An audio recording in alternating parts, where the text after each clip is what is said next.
नमस्कार मेरी प्यारी फैमिली। मैं हूं आपका मिस्टर एक्स। तो सबसे पहले तो हमारे सभी फैमिली मेंबर्स का साल 2025 में स्वागत है। जी हां साथियों, नया साल लग चुका है और मुझे उम्मीद है कि आप सभी ने अच्छे से इस नए साल को एंजॉयमेंट किया होगा। आप सभी लोगों ने कुछ नए नए अपने रूल्स भी बनाए होंगे, कुछ गोल्स भी सेट किए होंगे कि हमें इसके एंड तक ये प्राप्त करना है। तो उन सभी लोगों को बहुत सारी बधाई। लेकिन देखो, फिर भी मैं यही कहना चाहूंगा कि केवल साल बदला है, न तो वक्त बदला है, न दिन बदला है, न सूरज बदला है, न मौसम बदला है, न आप बदले हैं, न आपका घर बदला है और न ही आपका परिवार, दोस्त व रिश्तेदार बदले हैं। अगर आप अच्छे से आंखें खोल कर देखें तो सब कुछ वहीं का वहीं है। जैसे आप हर रोज सुबह उठ रहे थे, वैसे ही आगे भी ऐसे ही उठते रहेंगे और हर रोज शाम को दिन भर काम करके, या कुछ लोग शायद काम की तलाश करते करते वापस सो जाएंगे। मैं तो सीधे सपाट यही कहूंगा कि नए साल में नए गोल सेट करने से कोई सफलता नहीं मिलती। साल बदलने से आपकी लाइफ नहीं बदलने वाली। लाइफ तब बदलेगी जब आप संघर्ष करेंगे, और इसके लिए मैं आपको केवल 3 चीजें बताऊंगा। अगर आपने इन 3 चीजों को हर रोज फॉलो कर लिया तो आपकी लाइफ पूरी तरह से बदल जाएगी। इनमें सबसे पहली है मेहनत। जी हां साथियों, आपको बहुत कड़ी मेहनत करनी होगी। और दूसरी है मेहनत। जी हां साथियों, आपको जी तोड़ मेहनत करनी होगी। और तीसरी, जो सबसे जरूरी है, और वो भी है मेहनत। जी हां, आपको दिन रात सुबह शाम केवल और केवल मेहनत करनी है। और इसी मेहनत के बल पर एक दिन आप अपनी जीवन में वो मुकाम हासिल कर सकते हैं जो आप सोचते हैं। ये साल वगैरह बदलने से कुछ नहीं बदलता है। लोग बिना फालतू का इतना लंबा चौड़ा जश्न मना रहे हैं, दारू शराब की पार्टियां कर रहे हैं, डीजे पर नाच रहे हैं कि पता नहीं क्या बदल गया हो। बल्कि सच्चाई तो ये है कि कुछ भी नहीं बदला है। और इस चीज को आप जितनी जल्दी अपने दिमाग में बैठा ले उतना ही अच्छा है। तो चलिए अब हम आगे बढ़ते हैं। साथियों, ये स्टोरी हमें भेजी है हमारे ही एक सब्सक्राइबर ने, जो उत्तर प्रदेश के रहने वाले हैं। हालांकि स्टोरी आज से लगभग 22 से 23 साल पुरानी है और उस समय ऐसी पारलौकिक चीजों का बहुत ज्यादा बोलबाला हुआ करता था। बोलबाला ही क्यों, बल्कि ऐसी चीजें वास्तव में हुआ करती थी।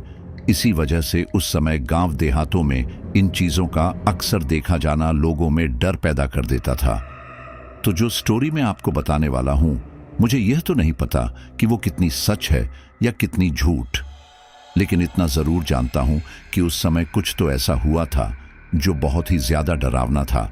और उस समय गांव के लोगों में उस चीज का भय इतना ज्यादा बैठ गया था कि लोग अपने घरों में कैद हो गए थे। जैसे कुछ समय पहले दुनिया में कोरोना महामारी फैली थी और लोग घरों में कैद हो गए थे, तो उत्तर प्रदेश के उन गांवों में भी उस समय कुछ ऐसा ही हुआ था। एक ऐसी अलौकिक शक्ति का खौफ उन गांव में बढ़ता जा रहा था, जिसकी वजह से लोग अपने घरों से बाहर नहीं निकल पा रहे थे। अब कोरोना जैसी कोई महामारी हो तो साइंस उसका इलाज ढूंढ लेती है, लेकिन अगर खतरा ऐसा हो जो किसी को नजर ही ना आए लेकिन लोगों का फिर भी नुकसान कर रहा हो, तो साइंस उन चीजों का इलाज नहीं ढूंढ पाता। और तब हमें विश्वास करना पड़ता है उस परम शक्ति पर जो हमें इस संसार में लेकर आई है। तो उस समय भी लोगों ने बहुत ही ज्यादा उस अलौकिक ताकत की पीड़ा झेली। कई लोगों ने अपनी जान भी गंवाई, लेकिन आखिरकार भगवान ने एक ऐसा रास्ता भी निकाला जिससे उस बला से हमेशा हमेशा के लिए उनको छुटकारा मिल पाया। तो सबसे पहले तो मैं उस शख्स का धन्यवाद करूंगा जिन्होंने अपने बुजुर्गों से इस कहानी को सुना और उनसे सुन करके हमारे साथ इस स्टोरी को शेयर किया। और अब मैं आप सभी के सामने इस स्टोरी को सुनाने जा रहा हूं, और मुझे पूरा यकीन है कि इस स्टोरी को आप बड़े ही चाव से सुनेंगे। खासकर जो स्टोरी गांव से जुड़ी होती हैं और जिन्हें हमारे बुजुर्ग हमें बताकर जाते हैं, उन स्टोरीज का मजा ही कुछ और होता है, क्योंकि उनमें एक वास्तविकता झलकती है। तो जो साथी पहली बार स्टोरी सुन रहे हैं वो अपना कुछ इंट्रोडक्शन जरूर दें और चैनल को सब्सक्राइब करके इस फैमिली का हिस्सा बन जाए। तो चलिए शुरू करते हैं। वर्ष 2002 का समय था गर्मियों के मौसम में कानपुर के एक देहात में रतनलाल के घर शादी थी। यह वह समय था जब उत्तर प्रदेश में बिजली बहुत ही कम आती थी। उत्तर प्रदेश क्या, भारत के कई राज्यों में बिजली कुछ घंटे के लिए ही आती थी। ऐसे में कानपुर के देहात में भी बिजली दिन के समय ही आती थी, कभी कभार रात में भी आ जाती थी। अब रतनलाल के घर शादी थी, इसीलिए उसने जनरेटर मंगा लिया था। पंखों का भी बढ़िया इंतजाम था। अधिकतर मेहमान घर के अंदर ही सो गए थे। शादी में अभी 2 दिन बाकी थे। धीरे धीरे मेहमानों का आना जाना लगा हुआ था। घर में भीड़ भाड़ होने की वजह से कविता भी अपने कमरे में घुटन महसूस कर रही थी। रात के लगभग 11:30 बजे का टाइम था। घुटन की वजह से कविता ने सोचा कि थोड़ी देर छत पर टहल कर आ जाए, इसलिए वह छत पर चली गई। हालांकि उसे सख्त हिदायत दी गई थी कि शादी तक छत पर या खुले आसमान के नीचे ना जाए, लेकिन वह इन सब बातों की परवाह नहीं करती है और छत पर चली जाती है। छत पर जाकर उसे काफी खुला हुआ महसूस होता है, इसीलिए वह वहीं चादर बिछाकर लेट जाती है। कुछ देर बाद उसने अपनी आंखें बंद की ही थी कि तभी उसने झट से अपनी आंखें खोली, क्योंकि उसके चेहरे पर तेज खरोच आ गई थी। उसके चेहरे पर जलन होने लगी थी। वह उठकर बैठ गई। उसने अपने दोनों हाथ से अपना चेहरा ढक लिया। आंखों पर भी कुछ कट के निशान थे, लेकिन जैसे ही उसने अपने हाथों को चेहरे से हटाया, वह चिल्ला उठी, क्योंकि उसके चेहरे से खून निकल रहा था और उसका हाथ खून से भीग गया था। कविता की चीख सुनकर घर वाले छत की तरफ दौड़े। देखा तो कविता बदहवास चीखे ही जा रही है। उसकी मां ने उससे पूछा, बेटा क्या हुआ? जैसे ही उन्होंने लालटेन कविता के चेहरे के आगे की, वह भी चिल्ला उठी, क्योंकि कविता का चेहरा खून से लथपथ था। कोई कुछ समझ नहीं पाया, बस जल्दी से उसे नीचे ले गए और उसके चेहरे पर पानी डालने लगे। काफी पानी डालने के बाद खून बहना तो रुक चुका था, लेकिन दर्द अभी भी था। चेहरे की खाल तो वैसे भी नाजुक होती है, इसीलिए कविता को और भी ज्यादा दर्द हो रहा था। सभी लोग बहुत अफसोस कर रहे थे कि 2-3 दिन बाद शादी है और कविता के चेहरे का यह क्या हाल हो गया। कोई दुल्हन को देखेगा तो क्या कहेगा। सब तरह तरह की बातें बना रहे थे, लेकिन सबसे ज्यादा दर्द कविता को हो रहा था। न केवल शारीरिक तौर पर बल्कि मानसिक तौर पर भी। उसके दिमाग में भी तरह तरह की बातें आ रही थीं। लोग उससे पूछ रहे थे कि उसके चेहरे पर यह निशान कैसे आए, लेकिन उसे पता ही नहीं था कि आखिर उसके साथ हुआ क्या। वह बस यही कहती, मैं छत पर लेटी हुई थी और मैंने आंखें बंद की। फिर पता नहीं, एकदम मेरे चेहरे को किसी ने खरोच दिया और तुरंत ही मैंने अपनी आंखें खोल ली। मेरे साथ ये किसने किया, मैं खुद नहीं जानती। मैंने अपने आसपास देखने की कोशिश भी की, लेकिन मुझे कुछ नजर नहीं आया। अब कोई इसे भूत प्रेत कहता तो कोई कहता कि कविता यह शादी नहीं करना चाहती थी, इसलिए उसने अपने आप ही अपना चेहरा बिगाड़ लिया। इन सब बातों ने कविता के दिमाग को और भी ज्यादा खराब कर दिया था। वह टेंशन में जाने लगी थी। कुछ लोगों ने यह भी कहा कि हम शादी वाले दिन कविता के इन निशानों को मेकअप से ढक देंगे, लेकिन उस समय मेकअप भी कोई इतने हाई फाई नहीं थे कि उसके निशाने को अच्छी तरह ढका जा सकता। शादी वाले दिन तक कविता के उन जख्मों में बदबू बढ़ती जा रही थी। हालांकि वह इलाज कर रही थी, लेकिन कोई फायदा नहीं हो रहा था। धीरे धीरे उसका शरीर भी कमजोर होने लगा था। घर वाले समझ रहे थे कि टेंशन की वजह से कविता के साथ ऐसा हो रहा है। अंत में शादी वाला दिन भी आया। बारात आने से ठीक कुछ देर पहले ही अचानक कविता बेहोश होकर गिर गई। उसे होश में लाने की काफी कोशिश की गई। आनन फानन में उसे पास के ही सरकारी अस्पताल में भर्ती कराया गया, लेकिन कुछ ही देर में कविता ने अपना दम तोड़ दिया। अचानक खुशी गम में बदल गई। जो लोग अभी तक खुश थे, वे लोग मातम मनाने लगे। जब बारात पहुंची तो उन लोगों ने देखा कि घर में तो रोआ पीटी हो रही है। फिर उन्हें भी सारी कहानी का पता चला। इंसानियत के नाते वे लोग भी कविता का अंतिम संस्कार करके वापस अपने घर लौट गए। लेकिन यह अकेली वारदात नहीं थी। धीरे धीरे आसपास के गांव से ठीक इसी तरह की घटना की खबर आने लगी। कविता के गांव में यह पहली घटना घटी थी, लेकिन कुछ दिनों बाद आधी रात में एक 21 साल का लड़का हरीश चिल्लाता हुआ छत पर इधर से उधर भागने लगा। उसकी चीख आस पड़ोस में भी सुनाई दी। जब लोगों ने उस लड़के को जाकर देखा तो उसके चेहरे का भी वही हाल था जो कुछ दिन पहले कविता के चेहरे का था। चेहरे पर कई जगह कट के निशान लगे हुए थे और उनसे खून बह रहा था। वह लड़का चिल्ला रहा था, बचाओ, मुझे बचाओ, जलन हो रही है, पापा मुझे बचा लो। लड़के के चेहरे को देखकर उसके माँ बाप के हाथ पैर भी फूले जा रहे थे। घर के कुछ लोग मिलकर हरीश को तुरंत सरकारी अस्पताल लेकर गए। पता चला कि डॉक्टर को आने में अभी समय लग जाएगा। तब तक वहां की नर्स ने ही उस लड़के के मरहम पट्टी की। ठीक उसी समय एक और 16 साल का लड़का धर्मपाल और उसके परिवार वाले धर्मपाल के चेहरे को कपड़े से ढककर अस्पताल में दाखिल होते हैं। वे लोग भी परेशान थे।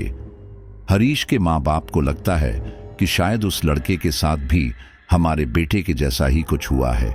हरीश के पिताजी तुरंत धर्मपाल के पिताजी से पूछते हैं कि क्या हुआ। धर्मपाल के पिताजी रोते हुए बताते हैं, अरे कोई मुंह नोच गया। यह सुनते ही वहां मौजूद सभी लोग हक्के बक्के रह जाते हैं। कुछ ही देर में अस्पताल में भर्ती लोग और उनके जानने वाले धर्मपाल और हरीश के पास आकर इकट्ठे हो जाते हैं। अब ये क्या बला थी जो लोगों का मुंह नोच रही थी। इतना ही नहीं, नर्स भी आपस में बातें कर रही थी कि कल भी 2 मरीज आए थे जिनके मुंह नोचे गए थे। आखिर ये सब क्या हो रहा है, उन्हें भी समझ नहीं आ रहा था। दरअसल 3-4 गांवों का वो एक ही सरकारी अस्पताल था। 3-4 गांव के लोग उसी सरकारी अस्पताल में दवाई लेने आते थे। अब धीरे धीरे यह पता चल रहा था कि यह घटना केवल एक गांव की नहीं है बल्कि अन्य कई गांवों की है। जब हरीश से पूछा गया कि आखिर तुम्हारे चेहरे का यह हाल किसने किया, तुमने किसी को देखा था, तो हरीश ने कहा, हाँ, मैं छत पर लेटा हुआ था, बाकी सभी लोग नीचे आंगन में लेटे हुए थे। मुझे ठीक से नींद नहीं आ रही थी क्योंकि कानों में अजीब सी आवाज आ रही थी, जैसे आसमान में कुछ उड़ रहा है, कुछ बहुत तेज। मैं इधर उधर देख रहा था कि आखिर यह आवाज कहां से आ रही है। इतने में ही मैंने देखा कि एक बड़ा सा परिंदा जिसके दोनों पंख काफी ज्यादा फैले हुए थे, उसके शरीर से भी ज्यादा फैले हुए थे। मैं उसे समझ पाता इससे पहले ही उसने आकर मेरा मुंह पकड़ लिया। मैंने खुद को छुड़ाने की कोशिश की लेकिन वह मेरा मुंह नोचकर उड़ गया। हरीश रोते रोते सारी बात बता रहा था क्योंकि उसके चेहरे पर काफी ज्यादा जलन हो रही थी। धर्मपाल ने भी कुछ ऐसे ही कहानी सभी लोगों को सुनाई। फिर कुछ दिनों बाद पता चला कि हरीश की मौत हो चुकी है जबकि धर्मपाल सही सलामत है। हालांकि उसके चेहरे के निशान अभी भी हैं। धीरे धीरे यह घटनाएं बढ़ती गई। कोई कहता कि हम रात में शौच के लिए जा रहे थे, तब अचानक से एक बड़ा पंछी जैसा आया और उसने हमारे मुंह पर वार कर दिया। हम खुद को उससे छुड़ा पाते इससे पहले ही वह आसमान में उड़ गया। कोई कहता कि एक चमकदार लोमड़ी जैसा पंखों वाला जानवर हवा में उड़ता हुआ आया, उसने हमारे चेहरे को बिगाड़ दिया। लेकिन मौतें सबकी नहीं हो रही थीं। मौतें केवल उनकी हो रही थीं जिनके शरीर पर ज्यादा जख्म हो जाते थे। उस समय उत्तर प्रदेश में लगभग हर जिले में इस तरह की खबरें फैलने लगी थी कि कोई राक्षस जैसा जानवर है जो लोगों का मुंह नोचता है, और वो भी अंधेरे में, इसलिए उसका नाम मुंह नोचवा रख दिया गया। ये तो कुछ अलग अलग गांव के किस्से थे, लेकिन इन सब में एक जिला था, वाराणसी जिला। उसके एक काफी पिछड़े गांव में यह वारदात लगभग हर घर में हो रही थी। कहने को वहां अधिकतर गांव मिट्टी के और छप्पर के थे। उन घरों में खुले आसमान की छत का होना काफी मुश्किल था। कुछ घर थे जिनकी छतें बिल्कुल साफ थीं और आंगन काफी बड़े बड़े थे। कुछ अमीर लोगों के घर पक्के थे। गांव में मुंह नोचवा का आतंक बढ़ता देख लगभग सभी ने छतों पर सोना बंद कर दिया था। अब आखिर कब तक लोग डर के साए में रहते, इसीलिए अधिकतर गांव और कस्बों के लोगों ने पुलिस की मदद भी ली, लेकिन पुलिस के हाथों कुछ नहीं लगा।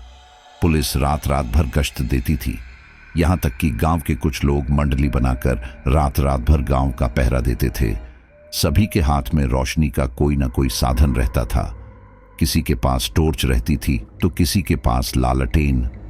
सभी लोग समूह में इधर से उधर जाया करते थे। खासतौर रात के समय पर कोई भी अकेले नहीं जाता था। यहां तक छत पर भी कोई काम होता था तो लोग 2 या 4 के समूह में ही छत पर जाया करते थे। पुलिस ने कुछ लोगों को पकड़ा भी, क्योंकि पुलिस को शक था कि यह एक अफवाह हो सकती है, यह लोगों को डराने के लिए हो सकता है। शायद कोई इलेक्ट्रॉनिक प्लेन गेम जैसी चीज का इस्तेमाल करता हो। साथ ही कुछ डॉक्टर्स की टीम ने भी पीड़ितों के जख्मों का विश्लेषण करने की कोशिश की। उन्हीं में से एक डॉक्टर थे अरुण कुंवर पाल। उन्होंने बताया, ये लाइनें एक खास कीड़े, जिसे अंग्रेजी में ब्लिस्टर बीटल कहते हैं, कि त्वचा में चलने से बनती है। ये कीड़ा काटता नहीं है, बल्कि उसके पैरों में ग्रंथि होती है, जिसमें से एक केमिकल कैंथारिडिन निकलता है, जिसके कारण चलने की लाइन के अनुसार कुछ घंटों बाद लाल लाइन बनती है और जलन शुरू हो जाती है। ऐसा लगता है किसी ने नाखून मारा है। ये कीड़ा अप्रैल से लेकर अक्टूबर तक आक्रमण करता है। बाहर खुले में सोने वालों में कीड़े के बैठने और चलने की संभावना बढ़ जाती है। अब कुछ लोगों ने उन डॉक्टर की बात को सही माना।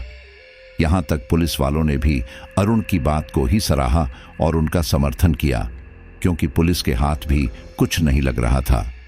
जब वे लोग गश्त देते थे तो उन्हें आसमान में कुछ उड़ता हुआ दिखता तो था, लेकिन वे उसे पकड़ नहीं पाते थे। उस समय सोशल मीडिया का दौर भी नहीं था और ना ही ऐसे साधन थे कि जिससे वह क्या चीज है पता लगाई जा सकती। पुलिस और लोगों की गश्त पर कुछ दिन तक मुंह नोचवा का प्रकोप कम हो गया, लेकिन आखिर में लोग भी अपनी नींद कब तक खराब करते, कब तक अपना काम धंधा चौपट करते। इसीलिए जब कुछ दिनों मामला शांत रहा तो सभी ने सोचा कि अब मुंह नोचवा का डर लगभग समाप्त हो चुका है। धीरे धीरे सब कुछ नॉर्मल होने लगा था, लेकिन मुंह नोचवा का कहर रुका नहीं था। बनारस के गांव का एक लड़का राजकुमार देर रात खेतों से पानी देकर लौट रहा था। घर वाले भी उसकी राह देख रहे थे। राजकुमार के हाथ में लालटेन थी, क्योंकि कुछ लोगों के मन से खौफ जा चुका था, इसलिए वह बेफिक्र होकर अपनी राह पकड़ रहा था, जबकि उसके घर वालों को थोड़ी टेंशन थी। राजकुमार की मां राधा अपने पति से बोली, आप एक बार खेत पर जाकर देखिए ना, कहीं हमारे बेटे को कुछ हो तो नहीं गया। राजकुमार के पिता भवानी ने राधा से कहा, तुम बेकार चिंतित हो रही हो, वैसे भी मुंह नोचवा अब जा चुका है, लेकिन मैं तुम्हारी तसल्ली के लिए देखकर आता हूं। भवानी जी की तबीयत ठीक नहीं थी, उनके घुटनों में दर्द रहता था, वो ठीक से चल नहीं पाते थे। लेकिन बात जब बेटे पर आई तो उन्होंने अपनी लाठी उठाई और राजकुमार को ढूंढने निकल गए। उधर राजकुमार अपनी धुन में चल रहा था। पता नहीं अचानक क्या हुआ, उसके दिमाग में एकदम मुंह नोचवा का ख्याल आ गया। ख्याल आते ही वो ठिठक गया। एक पल के लिए उसके कदम रुक गए। राजकुमार ने अपने आसपास देखा, उसे कुछ नजर नहीं आया। वो मन ही मन बोला, अरे यार, मैं भी कितना पागल हूं, क्या क्या सोच रहा हूं। अब तो वह जा चुका है, अब तो आराम से रात में घूमो, दिन में घूमो। राजकुमार ने इतना सोचा ही था कि तभी उसके सामने से हवा में उड़ती हुई एक चीज दाएं से बाईं ओर गई। अगले ही पल राजकुमार के कदम फिर रुक गए, लेकिन इस बार उसका पसीना तेजी से बहने लगा। उसने अपने गले को थूक से तर किया और आंखों को चौड़ी करके सब तरफ देखने लगा। वह सोचने लगा कि क्या यह मेरा वहम है या फिर सच में यहां से कोई गया था। राजकुमार के दिल की धड़कन तेज होने लगी थी। वो कोई रिस्क नहीं लेना चाहता था, इसीलिए उसने जल्दी जल्दी अपने कदम बढ़ाए। वो बस जमीन पर देखते हुए चल रहा था, क्योंकि वो अपने डर पर काबू पाना चाहता था। लेकिन अचानक उसके कदम रुक गए, क्योंकि वो अपने घर की जगह तालाब के किनारे पहुंच गया। राजकुमार हैरानी से बोला, अरे ये मैं कहां आ गया। राजकुमार ने एक नजर चारों ओर घुमाई। चारों ओर सन्नाटा था। राजकुमार को समझ नहीं आया कि आखिर वह तालाब के पास कैसे पहुंच गया, क्योंकि उसने तो घर की राह पकड़ी थी। शायद घबराहट की वजह से ऐसा हुआ होगा। राजकुमार ने वापस अपने घर की तरफ बढ़ने का फैसला किया। अब वह सुनसान रास्ते पर चल रहा था। पता नहीं क्यों उसे उस दिन रास्ता बड़ा लंबा लग रहा था, जबकि रास्ता इतना लंबा नहीं था। राजकुमार बढ़ता चला गया, लेकिन इस बार वह केवल जमीन को नहीं देख रहा था, बल्कि आसपास अच्छी तरह देखते हुए चल रहा था, क्योंकि इस बार वह कोई गलती नहीं करना चाहता था। अचानक राजकुमार के कानों में मच्छर के भिनभिनाने जैसी आवाज आने लगी। अब गर्मी का मौसम था, इसलिए मच्छरों का होना भी आम था, लेकिन वह आवाज काफी तेज थी। एक सामान्य मच्छर इतनी तेज आवाज नहीं कर सकता। राजकुमार को लगा कहीं मच्छरों का झुंड तो नहीं जो तेजी से उसकी तरफ आ रहा है, लेकिन जैसे ही राजकुमार ने पलट कर देखा, वह बुरी तरह घबरा गया।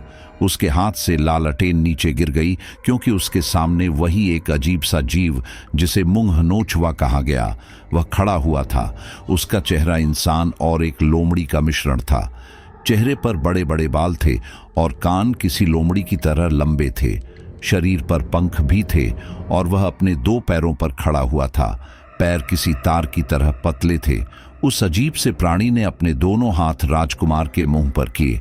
उसके हाथ बिल्कुल पतले थे और नाखून तेज धार वाले थे। राजकुमार के पैरों में इतनी जान नहीं थी कि वह भाग पाता, क्योंकि वह घबरा चुका था। उसे समझ नहीं आया कि वह क्या करे। लालटेन पहले ही उसके हाथों से गिर चुकी थी। वह कुछ समझ पाता, कुछ कर पाता, उससे पहले ही उस जीव ने राजकुमार का चेहरा बिगाड़ दिया। उसके बाद राजकुमार वहीं बेहोश हो गया। वही एक और भवानी भी राजकुमार को ढूंढने निकला था। जब भवानी गांव से बाहर निकल गया, तब वह राजकुमार को आवाज लगाकर ढूंढने लगा, क्योंकि अब उससे भी राजकुमार की चिंता होने लगी थी। धीरे धीरे भवानी का डर बढ़ता ही जा रहा था और फिर उनका डर एक हकीकत में बदल गया। अचानक उनकी नजर जमीन पर रखे एक इंसान के शरीर पर पड़ी। वह भागकर उसके पास गए तो देखा, यह तो उनका लड़का राजकुमार है। वह अपने लड़के को इस हालत में देखकर चिल्ला उठे। वह बुरी तरह चिल्ला रहे थे। उनकी आवाज गांव के किनारे बने घरों में जाने लगी। उनकी चीख पुकार सुनकर गांव के कुछ लोग उन तक आ पहुंचे और देखा कि राजकुमार वहां बेहोश पड़ा है। उसका चेहरा खून से लथपथ था। अब सभी के मन में एक बार फिर खौफ की लहर दौड़ पड़ी। जहां अभी तक सब लोग समझ रहे थे कि मूंगनोचवा जा चुका है, अब फिर से एक वारदात घटित हो गई थी।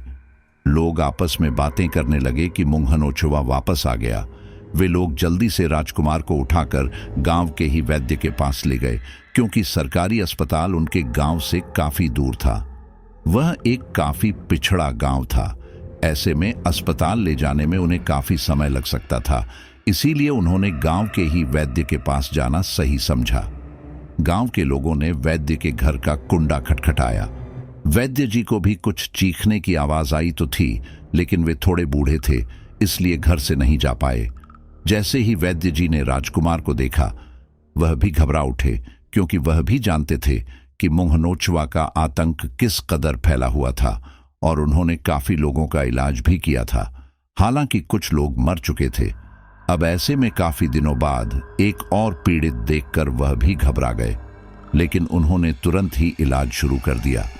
उनके पास जो भी दवाइयां, मरहम या फिर जड़ी बूटियां रखी थीं, वह दवाई के तौर पर राजकुमार को देने लगे। उस समय वैद्य जी के घर एक गुरुजी आए हुए थे। वह वैद्य जी से भी ज्यादा बूढ़े थे।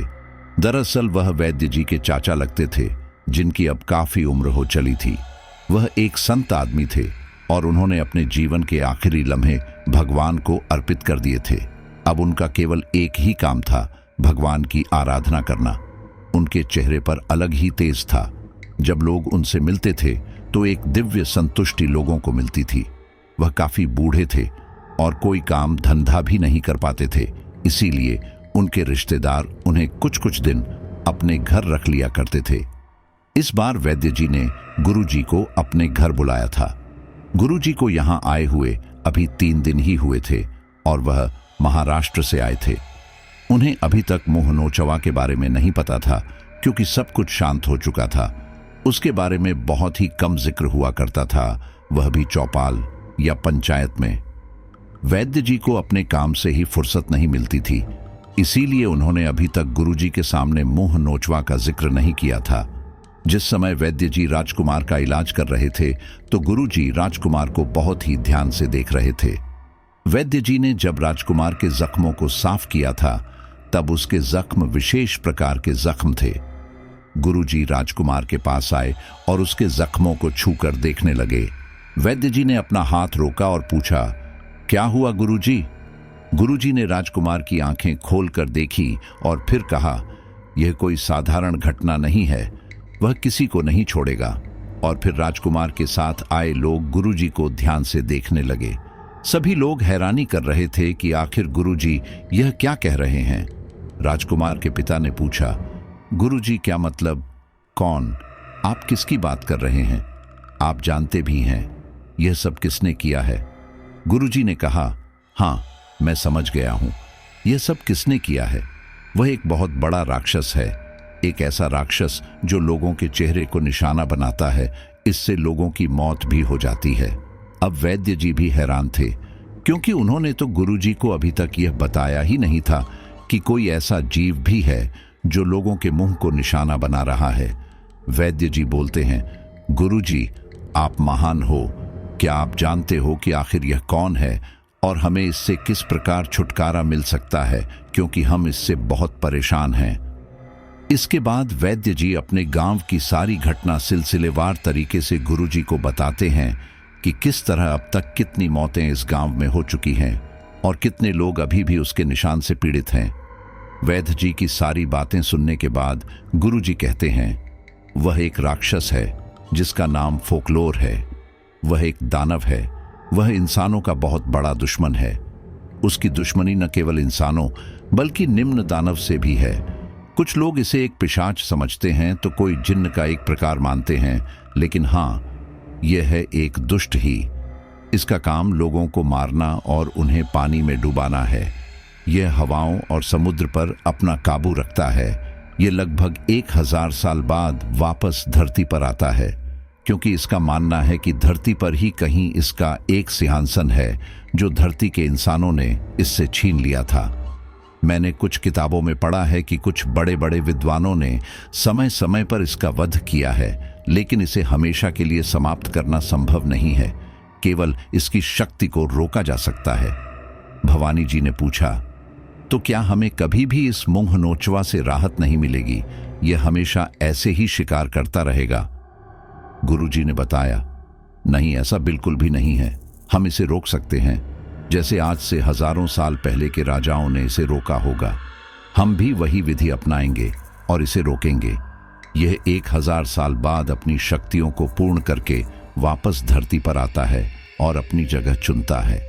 यह वहां का राजा बनना चाहता है और इसके लिए यह लोगों को मारता है ताकि अपनी फौज को वहां पर स्थापित कर सके। लेकिन हर बार कोई ना कोई विद्वान इससे बड़ा साबित हो जाता है और इसे हरा देता है। हालांकि इसके पास हम इंसानों से भी अधिक शक्ति है, लेकिन भगवान ने इंसानों को सबसे श्रेष्ठ बनाया है, इसीलिए हर बार यह हार जाता है। अगर इससे बचने के कुछ उपाय किए जाएं और इसे भगाने के कुछ उपाय किए जाएं, तो हम अवश्य ही इससे छुटकारा पा सकते हैं। गुरुजी के मुंह से यह सारी बातें सुनकर वहां मौजूद लोगों को थोड़ी राहत मिली। भवानी ने कहा, गुरुजी, हम आपके बहुत ही आभारी रहेंगे अगर आप इस मुंह नोचवा को भगाने में मदद कर देंगे। फिर भवानी के पीछे पीछे सभी लोग गुरुजी से निवेदन करने लगे कि बस किसी भी तरह हमें इस बला से छुटकारा दिला दो। गुरुजी ने कहा, ठीक है, अभी तो काफी रात हो गई है। आप सभी लोग अपने अपने घर चले जाइए। सूरज निकलने दीजिए, उसके बाद ही मैं कुछ बताता हूं। सभी लोग अपना अपना ध्यान रखना और अंधेरे में बिल्कुल भी बाहर मत निकलना।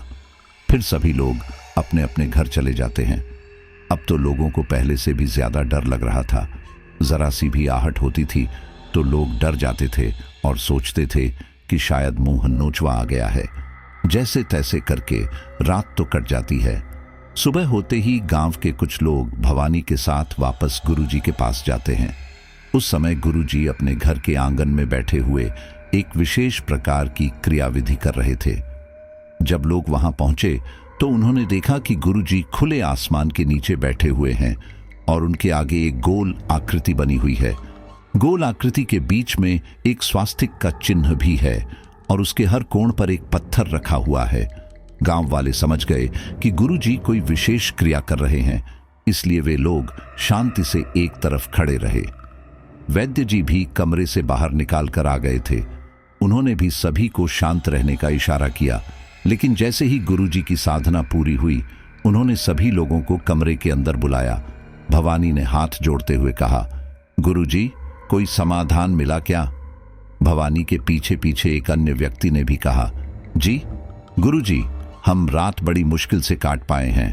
हर वक्त यही लगता रहा कि अब वो राक्षस हमें अपना शिकार बना लेगा।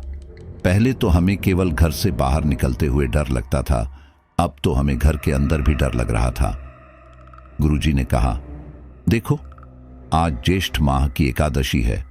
आज तो वैसे ही हम कोई भी ऐसा कार्य नहीं कर सकते जिससे कि हमारे धर्म पर कोई आंच आए, और इस फोकलर को खत्म करने के लिए हमें कुछ ऐसे कर्मकांड भी करने होंगे जो इंसानियत के विरोध में होंगे। 4 दिन बाद अमावस्या है, हमें तब तक इंतजार करना होगा और उस दिन हम इस मुंह नोचवा को यहां से भगा देंगे। भवानी ने पूछा, लेकिन 4 दिन तो बहुत ज्यादा समय लग रहा है। तब तक मुंह नोचवा ने अगर किसी और को अपना शिकार बना लिया तो? गुरुजी ने कहा, चिंता मत करो, मैं तुम्हें एक विधि बता रहा हूं। तुम यह बात पूरे गांव में फैला देना। थोड़ा सा हल्दी का पेस्ट बनाकर उसे काफी पतला कर लेना, उसमें थोड़ा सा चूना भी मिला लेना। फिर उसे दोनों हाथों को छापकर अपने घरों के दरवाजा पर लगा देना। इसके साथ ही सभी लोग अपनी छत और अपने आंगन में लाल सिंदूर से स्वास्तिक का चिन्ह बना देना और उस पर चावल बिखर देना। इस तरह से वह तुम्हारे घर परिवार पर कोई हमला नहीं कर पाएगा। और बस यह ध्यान रखना कि रात के समय बाहर मत निकलना, क्योंकि हम अपने घर परिवार पर तो स्वास्तिक का चिन्ह बना सकते हैं, लेकिन सड़कों पर तो नहीं बना सकते, और सड़कों पर ज्यादा खतरा है। राजकुमार वाली गलती तुम लोग मत करना। कुछ दिन के लिए खेतों का काम भी रोक दो। अगर दिन में भी जाना है तो इकट्ठे होकर जाओ, क्योंकि जहां तक मैं समझता हूं, अगर उस राक्षस को रात को शिकार नहीं मिला तो वह दिन के समय में शिकार करने आ सकता है। वह जितने लोगों को नोचेगा उसकी शक्ति उतनी ही बढ़ती जाएगी। यह उसका लक्ष्य भी हो सकता है। अब तुम लोग जाओ, मैं शाम को तुम्हें पंचायत में मिलता हूं। सूरज ढलने से पहले सभी लोग वहां ही इकट्ठे हो जाना। सभी लोग अपने अपने घरों में चले जाते हैं और जल्दी जल्दी हल्दी और चूने का घोल तैयार करने लगते हैं। धीरे धीरे ये खबर पूरे गांव में फैल जाती है और सभी जल्दी जल्दी स्वास्तिक का चिन्ह बनाते हैं। शाम होते ही सभी लोग बरगद के पेड़ के नीचे आ जाते हैं और गुरुजी इंतजार करते हैं। कुछ ही देर में गुरुजी भी वहां आ जाते हैं। गांव में मुखिया गुरुजी का आदर करते हुए उन्हें चारपाई पर बैठने का निवेदन करते हैं। गुरुजी ने पूछा, क्या सभी ने हल्दी और चूने की छाप लगा ली है? सब लोग एक साथ बोले, हाँ गुरुजी। गुरुजी आगे बोले, हमें अमावस्या की रात एक बकरे की बलि देनी होगी। मैं ये काम नहीं कर सकता। क्या इस गांव में कोई और है जो बलि दे सके? तभी मुखिया जी बोले, हाँ गुरुजी, हमारे गांव का भोला है, वो बलि दे देगा। गुरुजी ने कहा, ठीक है, तो 4 दिन के अंदर अंदर एक काले बकरे का इंतजाम करो। साथ ही मुझे कुछ सामान चाहिए, वो भी मंगवा दो। गुरुजी ने एक पर्चा मुखिया जी को दिया। गुरुजी आगे बोले, और मैं आप सभी को बता दूं कि अगर किसी के घर से भी अगले दिन स्वास्तिक का चिन्ह गायब मिले तो समझ जाना कि मुंह नोचवा आपके घर आया था। इसीलिए अगले दिन दोबारा से स्वास्तिक का चिन्ह बना देना और उस पर चावल के दाने बिखेर देना, या यह भी हो सकता है कि चावल का रंग बदल जाए। आप लोगों को सतर्क रहना है। अब मुझे एक एकांत स्थान चाहिए जहां पर कोई भी व्यक्ति आता जाता ना हो। वहां 4 दिन मैं अकेले ही यज्ञ करूंगा। मेरे आसपास कोई भी नहीं आना चाहिए। भगवान ने चाहा तो हमें जल्द ही उस राक्षस से छुटकारा मिल जाएगा। वहीं दूसरी ओर मुखिया जी ने उस पर्चे को देखा जो गुरुजी ने उन्हें दिया था। मुखिया जी ने गुरुजी से कहा, गुरुजी, इनमें से कुछ सामग्री तो यही मिल जाएगी, लेकिन कुछ के लिए हमें शहर जाना होगा। आप तो जानते ही हैं कि यह गांव है, यहां पर सब कुछ मिलना मुश्किल होता है। क्या आपको यह सामग्री आज ही चाहिए? गुरुजी ने कहा, अगर आज ला सकते हो तो अच्छी बात है। मुखिया जी ने कहा, अब तो अंधेरा होने वाला है। अगर अब जानेंगे तो शायद शहर में भी दुकान बंद मिले। मैं कल सुबह ही किसी को भेज दूंगा। गुरुजी ने कहा, ठीक है, कोई बात नहीं। फिलहाल सभी लोगों को अपना अपना ध्यान रखना है। इतना कहकर पंचायत खत्म हो जाती है और सभी लोग अपने अपने घरों में चले जाते हैं। जैसे ही शाम ढलने लगती है, सब लोग अपने घर के दरवाजे अंदर से बंद कर लेते हैं, यहाँ तक कि आंगन में भी कोई नहीं जाता। इसी गांव में एक अभिलाषा ताई नाम की एक महिला भी रहती थी। वह एक विधवा थी और अपने घर पर अकेली रहती थी। उसके पास कुछ जानवर थे जो उसकी संपदा थी।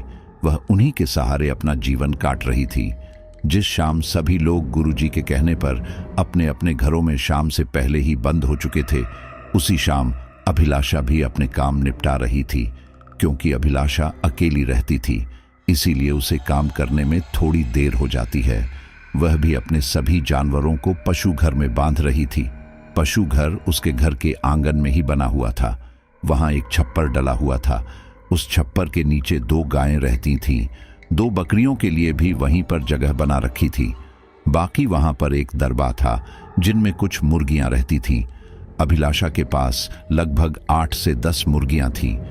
अभिलाषा जब अपनी मुर्गियों को दरबे में बंद कर रही थी, तब उसने ध्यान दिया कि उसकी 2 मुर्गियां वहां नहीं हैं। उसने आंगन में अच्छी तरह से देखा, लेकिन उसे अपनी मुर्गियां नजर नहीं आई।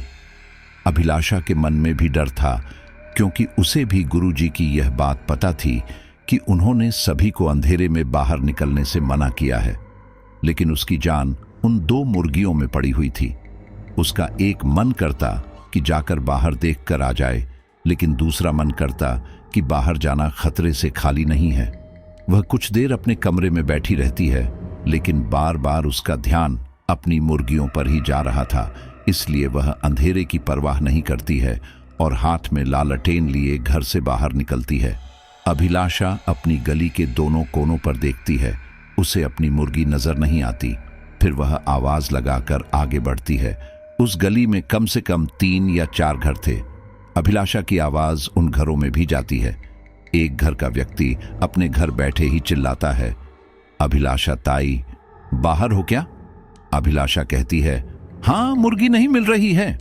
वह आदमी फिर चिल्लाता है, अरे मुर्गी को छोड़ो, घर में जाकर बैठो। क्या गुरुजी की बात याद नहीं है? क्यों जान खतरे में डालती हो? मुर्गियां आ जाएंगी। अभिलाषा चिल्लाती है, हाँ हाँ, मिल गई मुर्गियां, वो सामने से आ रही है। इतना कहकर अभिलाषा उस गली के मोड़ तक पहुंची, जहां पर उसे अपनी 2 मुर्गियां सामने से आती हुई नजर आ रही थी। लेकिन जैसे ही अभिलाषा मोड़ पर अपनी मुर्गियां उठाने के लिए झुकी, अचानक उसके सामने एक अजीब सा राक्षस आ गया, जिसके पैर बहुत ज्यादा पतले थे। चेहरा बहुत ही घिनौना था। 2 बड़े बड़े पंख थे। अभिलाषा ताई चिल्ला पाती या कुछ कह पाती, उससे पहले ही उस राक्षस ने अपने पैने नाखूनों से अभिलाषा के मुंह को दबोच लिया और अभिलाषा की एक दबी सी गूंज चारों तरफ फैल गई। उस गूंज को आसपास के घर वालों ने सुना था। अभिलाषा तुरंत ही बेहोश होकर जमीन पर गिर पड़ी। उसी मोड़ पर एक घर था। उसमें एक व्यक्ति ने भी उस आवाज को सुना था। वह अपनी पत्नी हेमा से बोला, हेमा, क्या तुमने वह आवाज सुनी? हेमा ने कहा, हाँ, क्या तुमने भी सुनी? वह व्यक्ति बोला, हाँ, यह शायद अभिलाषा ताई की आवाज थी। हेमा ने कहा, हाँ, हो सकता है। वह व्यक्ति बोला, मैं बाहर जाकर देखता हूं। लेकिन उस व्यक्ति की पत्नी ने मना कर दिया। वह बोली, नहीं, अंधेरा हो चुका है और गुरुजी ने मना किया था कि बाहर मत निकालना। वह व्यक्ति बोला, लेकिन ताई को कुछ हो गया होगा तो? हेमा ने कहा, तो क्या हमने कहा था उनसे बाहर निकलने के लिए? क्या वो ये बात नहीं जानती थी कि गुरुजी ने मना किया है? सारे गांव वालों को पता है और यह आज पहली बार नहीं है। कई दिन हो गए हैं उस मुंह नोचवा को इस गांव में आए हुए। तो अभिलाषा ताई को बाहर निकलने की जरूरत क्या थी? और आप अपने बच्चों की तरफ देखो, आपके छोटे छोटे 3 बच्चे हैं। भगवान न करे आपको कुछ हो गया तो हम लोगों का क्या होगा? आप क्यों उनके चक्कर में मुसीबत मोल लेते हो? उस व्यक्ति ने भी अपने बच्चों की तरफ देखा, फिर वह भी शांत हो गया। कुछ देर बाद वह बोला, अच्छा, ताई को आवाज तो लगा लूं, यहां होंगी तो जवाब जरूर देंगी। हेमा ने हां में सिर हिला दिया। फिर वह व्यक्ति चीखा, ताई, ओ ताई, मिल गई मुर्गियां। लेकिन अभिलाषा ने कोई जवाब नहीं दिया, क्योंकि अभिलाषा बेहोश पड़ी थी। कोई जवाब न पाकर हेमा और उसका पति दोनों घबरा गए। वह व्यक्ति बोला, कहीं अभिलाषा ताई को कुछ हो तो नहीं गया? हेमा ने कहा, अरे नहीं नहीं, हो सकता है वह मुर्गियां लेकर वापस अपने घर चली गई हो। वह व्यक्ति बोला, अरे तो ताई का घर कौन सा दूर है, सामने ही तो है, उन्हें मेरी आवाज तो आई होगी। वह जवाब भी दे सकती थी। हेमा ने कहा, अरे अब जो भी है, फिलहाल मैं आपको बाहर जाने नहीं दूंगी। ताई को सब पता था तो वह बाहर निकली ही क्यों। अब चुपचाप आप भी घर में बैठे रहो। अभिलाषा ताई और उस व्यक्ति की वार्तालाप को आसपास के घर वालों ने सुना था और उन्होंने यह भी सुना था कि अभिलाषा ताई ने कोई जवाब नहीं दिया। इसलिए अब उन लोगों को भी ताई की चिंता होने लगी थी, लेकिन किसी की भी हिम्मत नहीं थी कि वह घर से बाहर आकर देखते कि आखिर ताई सही सलामत है या नहीं। इधर मुंहनोचवा पूरे गांव में चक्कर लगा रहा था। वह कभी आसमान में उड़ता तो कभी छतों छतों कूदता फिरता। वह कभी किसी के आंगन की दीवार पर जाकर बैठता, लेकिन घर के अंदर दाखिल नहीं हो पाता क्योंकि उसकी नजर स्वास्तिक पर पड़ जाती। वह किसी भी घर की छत या आंगन में दाखिल नहीं हो पा रहा था। अंत में वह हार कर अभिलाषा के पास गया, जो उस समय भी बेहोश पड़ी थी और उसके चेहरे से खून निकल रहा था। मुंहनोचवा ने देखा कि अभिलाषा ताई के नाखून बहुत ज्यादा चमक रहे हैं। उस राक्षस ने एक एक करके उनके सारे नाखून उखाड़ कर फेंक दिए।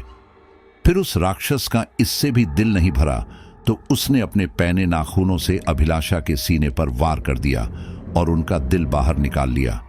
जैसे तैसे करके रात कट जाती है। जब गांव वाले सुबह उठते हैं तो लगभग हर गांव घर में स्वास्तिक का चिन्ह बिगड़ा हुआ था या फिर कहीं चावल के दाने काले पड़े हुए थे। सभी लोग समझ गए थे कि मुंहनोचवा पूरी रात गांव का चक्कर लगा रहा था। वहीं दूसरी ओर अभिलाषा की गली के लोग तुरंत बाहर आकर अभिलाषा को देखते हैं। उन्हें रात ही शक हो गया था कि शायद अभिलाषा के साथ कुछ बुरा हुआ है और उनका शक सही भी निकला। अभिलाषा की लाश गली के मोड़ पर पड़ी हुई थी। कुछ ही देर में पूरे गांव के लोग वहां इकट्ठे हो गए। उनमें गुरुजी भी थे। गुरुजी ने जब अभिलाषा की लाश को देखा तो उन्हें भी बहुत अफसोस हुआ। यह पहली ऐसी घटना थी जो इतनी भयानक थी जिसे खुद मुंहनोचवा ने एक ही बार में मारा था, वरना अब तक तो लोग उसके पंजों के निशान से मरते थे।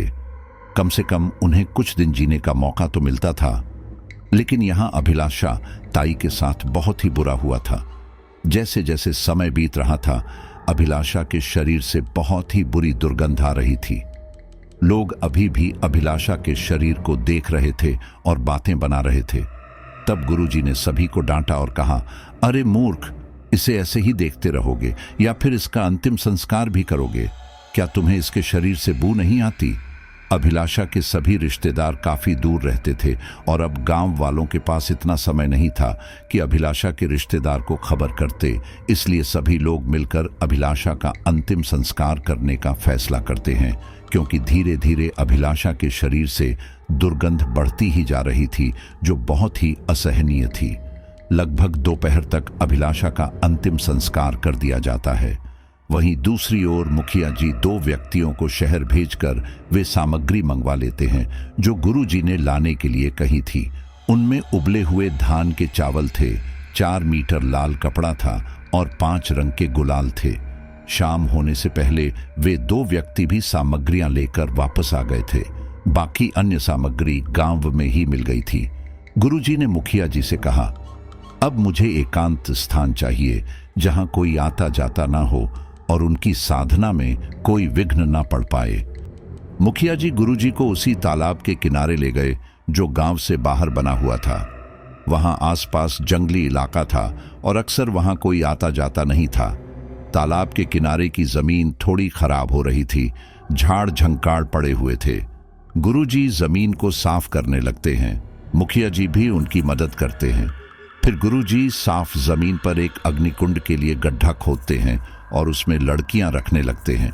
गुरुजी मुखिया जी से कहते हैं, अब तुम वापस गांव जा सकते हो, शाम होने वाली है, मैं यहीं रुकूंगा। मुखिया जी कहते हैं, गुरुजी, क्या आप रात भी यहीं रुकेंगे? गुरुजी कहते हैं, हाँ, अब मुझे अमावस्या तक यहीं रुकना है। मुखिया जी कहते हैं, लेकिन गुरुजी, आपने हम सभी को तो घरों में बंद होने के लिए कह दिया था और आप अकेले यहाँ। अगर आपको कोई परेशानी हुई तो। इस बात पर गुरुजी मुस्कुरा देते हैं और कहते हैं, तुम मेरी चिंता मत करो, मैं अपनी रक्षा कर लूंगा। फिलहाल तुम जाओ, और हाँ, बस मुझे दोपहर में खाना भिजवा दिया करना। मुखिया जी गुरुजी का आशीर्वाद लेकर वहां से वापस लौट जाते हैं। लोग इतने ज्यादा डरे हुए थे कि वे लोग शाम होने से पहले ही अपने घरों में चले जाते थे। अभिलाषा ताई की मौत के बाद लोग ज्यादा डरे हुए थे। जैसे तैसे करके 3 दिन गुजर जाते हैं, फिर तीसरी रात आती है। सभी लोग अपने अपने घरों में बैठे बातें कर रहे थे। आधी आधी रात तक किसी को नींद नहीं आती थी। रात लगभग 11 बजे का समय हो रहा था। लोग अभी भी अपने घरों में एक ही कमरे में बैठे हुए उस राक्षस के बारे में ही बातें कर रहे थे कि तभी उन्हें किसी कीड़े की तेज बोलने की आवाज आने लगी, जैसे कोई मच्छर भिनभिना रहा हो। यह आवाज बिल्कुल ऐसी थी जैसे राजकुमार ने सुनी थी जब उस पर हमला हुआ था। राजकुमार भी इसी गांव का ही था। वह आवाज सुनकर राजकुमार तुरंत अपने पिता से बोला, बाबा, क्या आपको कोई आवाज आ रही है? अजीब सी भिनभिनाने की। राजकुमार के पिता ने कहा, हाँ, मुझे भी आ रही है, पता नहीं क्या चीज है। राजकुमार ने कहा, बाबा, यह कुछ और नहीं बल्कि मुंह नोचवा ही है। उस दिन जब मुझ पर हमला हुआ था तब भी ऐसे ही आवाज आ रही थी, लेकिन वह इतनी तेज नहीं थी। वो अजीब सी आवाज धीरे धीरे बढ़ती ही जा रही थी। उस आवाज को सुनकर सबके मन में खौफ आ बढ़ता जा रहा था। वहीं दूसरी ओर गुरुजी लगातार अपना यज्ञ कर रहे थे। उस रात उस आवाज के कारण कोई भी ठीक से सो नहीं पाता है। सुबह होते ही भवानी जी और मुखिया जी गुरुजी के पास पहुंच जाते हैं और उन्हें रात की आवाज के बारे में बताते हैं। गुरुजी कहते हैं, चिंता मत करो, बस कल की रात ही भारी थी और राक्षस इसलिए तेज आवाज कर रहा था क्योंकि मैंने उसे बांध दिया था। वह समझ चुका है कि हम उसे इस धरती से भगाना चाहते हैं, इसलिए वह अपनी जगह बदलना चाहता था और इस गांव से जा रहा था, लेकिन मैंने ऐसा होने नहीं दिया। मुखिया जी पूछते हैं, तो गुरुजी, अब चिंता की बात नहीं है? गुरुजी कहते हैं, हाँ, लेकिन आज रात मुझे व्यक्तियों की जरूरत है, क्योंकि जो साधना मैं करने जा रहा हूं इसमें लगभग 7 लोगों का होना जरूरी है। इसलिए तुम लोग 6 व्यक्तियों को ले आना और बाकी लोगों से कह देना कि सब लोग कान दबाकर अपने घरों में रहे, और हाँ, काला बकरा याद से लेते आना। मुखिया जी बोले, जी गुरुजी, जैसी आपकी आज्ञा, अब हम चलते हैं। तभी गुरुजी ने उन लोगों को रोका और कहा कि आते समय कुछ हल्दी और घी लेते आना, मेरे पास खत्म हो चुकी है और हमें रात को उसकी जरूरत पड़ेगी। मुखिया जी सिर झुकाकर वहां से चले गए। मुखिया जी और भवानी जी ने मिलकर पूरे गांव में यह बात फैला दी कि आज रात कुछ भी हो जाए, कोई भी घर से बाहर नहीं निकलेगा। शाम होने से पहले ही मुखिया जी भवानी समेत कुछ अन्य व्यक्तियों को गुरुजी के पास ले जाते हैं। भोला भी काले बकरे के साथ आया था। वह काले बकरे को कुछ देर पेड़ से बांध देता है। फिर गुरुजी भोले से एक शिलाखंड लाने को कहते हैं, जिस पर बलि दी जाती है। गुरुजी की यह आखिरी साधना थी। गुरुजी ने भोला से कहा, भोला, तुम जाकर पहले उस तालाब में स्नान कर लो और लो, यह काला धागा अपने गले में पहन लो। भोला ऐसे ही करता है। वह काला धागा अपने गले में डाल लेता है और स्नान कर लेता है। गुरुजी भोला को अपने पास बिठाते हैं और बाकी के लोग गुरुजी के सामने बैठ जाते हैं। जैसे ही अंधेरा होता है, गुरुजी अपनी साधना शुरू कर देते हैं। वह एक मंत्र बताते हैं और कहते हैं, तुम लोग मेरे पीछे पीछे इस मंत्र का जाप तेज आवाज के साथ करना। सब लोग गुरुजी की आज्ञा का पालन करते हैं और गुरुजी द्वारा बताए मंत्र को उनके पीछे पीछे दोहराते हैं। लगभग 7:15 बजे करीब अंधेरा हो चुका था और उसके बाद से मंत्रों का जाप लगातार किया जा रहा था। जैसे जैसे मंत्रों का जाप हो रहा था, वैसे वैसे गांव में वो अजीब सी आवाज एक बार फिर आने लगी थी। सभी लोग डरे सहमे अपने अपने घरों में छिपे बैठे थे। इधर गुरुजी लगातार अग्निकुंड में अग्नि जला रहे थे। वह बार बार उसमें घी डालते तो आग की लौ बहुत ऊंची हो जाते। लगभग 12 बजे मंत्रों का जाप जारी रहा। फिर गुरुजी ने सबको शांत रहने के लिए कहा।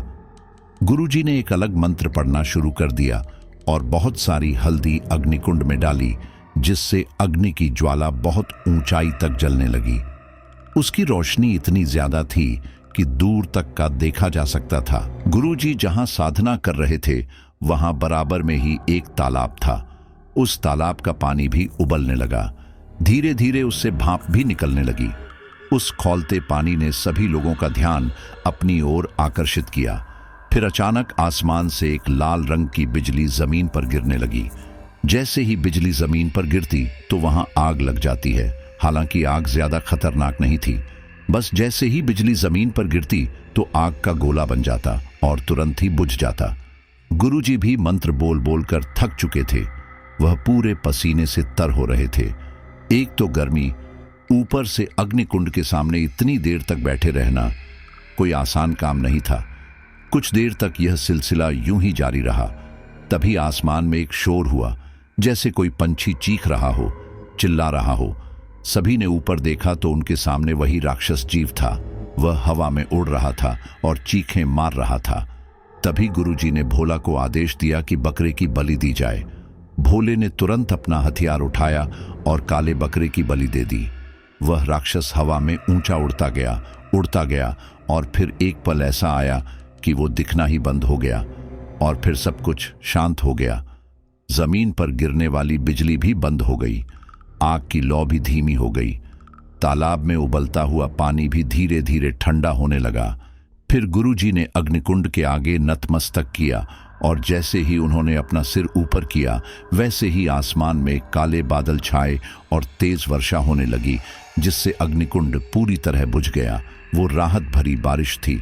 कुछ ही देर में बारिश भी बंद हो गई। सब कुछ थम गया। वह डरावनी आवाज आनी भी बंद हो गई। फिर गुरुजी खड़े हुए। उनके साथ साथ अन्य लोग भी खड़े हुए। मुखिया जी ने पूछा, गुरुजी, क्या वह राक्षस जा चुका है? गुरुजी ने मुस्कुराकर कहा, हाँ, लेकिन वह 1000 साल बाद फिर आएगा। यह सुनकर वहां मौजूद लोग सहम तो गए, लेकिन उन्होंने सोचा कि 1000 साल बाद क्या पता क्या हो, यह जगह यहां हो या ना हो। गुरुजी ने कहा, लेकिन जिस तरह से हमेशा उसका वध होता आया है, आगे भी ऐसा अवश्य होगा। वे लोग वहां से गांव की तरफ चल दिए और विजय भव के नारे लगाने लगे। सभी को पता चल गया कि अब मुंह नोचवा यहां से जा चुका है। सभी लोगों में खुशी की लहर दौड़ पड़ी। अगले दिन गांव में एक बहुत बड़े भोज का आयोजन किया गया और गुरुजी के सम्मान में एक पूजा भी रखी गई। गुरुजी वहां कुछ दिन रहे और फिर वापस दूसरे रिश्तेदार के चले गए। तो साथियों, ये स्टोरी यहीं पर पूरी होती है और जो ताकत उस समय लोगों में अपना कहर बरपा रही थी, उस मुंह नोचवा के कहर की वजह से लोग अपना सब कुछ भूल गए थे। वो तो सही समय पर उनको वो गुरुजी मिल गए और उन्होंने उस बला इस धरती से मुक्त कर दिया। वरना अगर वो कुछ समय तक और यहाँ पर टिक जाती है तो न जाने कितने ही लोग काल के कपाल में समा जाते। अब साथियों, उस समय इतनी ज्यादा मीडिया नहीं थी, इंटरनेट नहीं था, तो ऐसी चीजें बहुत ही कम पूरे देश को पता चल पाती थी। और फिर जब भी ऐसी कोई खबर सामने आती है तो हम उसे अंधविश्वास कहकर टालने लगते हैं और इसी वजह से वो चीज ज्यादा बाहर निकलकर नहीं आती। तो शायद ये भी कारण हो सकता है कि उस समय दूसरे लोगों को सुनने में ये अंधविश्वास लगा होगा और उन्होंने इस खबर को कोई खास तवज्जो नहीं दी। अब आप इसको कितना तवज्जो देते हैं ये मैं नहीं रह सकता, ये आपके ऊपर निर्भर करता है। मुझे जैसी स्टोरी जानने को मिली मैंने वैसा ही आपके सामने ये शेयर करने की कोशिश की है। अच्छा, मैं जानता हूं कि बहुत कम साथी ही ऐसे होती है जो आखिर तक स्टोरी को पूरे चाव से सुनते हैं, लेकिन आप हमारे खास मेंबर्स हैं तो आप इसको अंत तक सुन रहे हैं।